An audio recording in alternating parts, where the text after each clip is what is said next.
புகழ் அனைத்தும் இறைவனுக்கே. வரக்கூடிய மனிதர்கள் சொல்லுவதை மனிதர்கள் காதில் வாங்குகிறார்களா வாங்கவில்லையா என்று பார்க்கக்கூடிய வல்ல இறைவனை போற்றி புகழ்ந்து நமது தலைவர் நபி ஸல்லல்லாஹு அலைஹி வஸல்லம் அவர்களுடைய துவா பரக்கத்தினாலும் ஃபேஸ்புக் நண்பர்களுக்கும் யூடியூப் நண்பர்களுக்கும் அஸ்ஸலாமு அலைக்கும் வரஹமத்துல்லாஹி வபரகாத்து.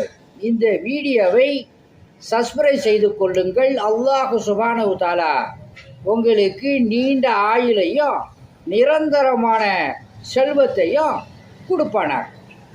தபுராக் அன்பாலையும் அறிவுரை ஏற்பதும் ஏற்கப்படாததும் கூறும் நபரை பொறுத்தது. அல்ஹம்துலில்லாஹ். யாருடைய பேச்சு மக்கள்கிட்ட எடுபடவில்லையோ அவருடைய பேச்சு அல்லாஹ் சுப்ஹானஹு வ தஆலாட்ட எடுபடும். அல்ஹம்துலில்லாஹ். மூட்டு வலி இடுப்பு வலிக்கு எண்ணெய் ஓதி கொடுக்கப்படும். ஆஸ்துமாவிற்கு தேன் ஓதி கொடுக்கப்படும். அல்லாஹுடைய மாபெரும் கிருபையை கொண்டு குணமாகும். உங்களிடம் விடை பெறுவது மன்சூர் அலி ஜக்கரியா, தபுராக், லால்பேட்டை.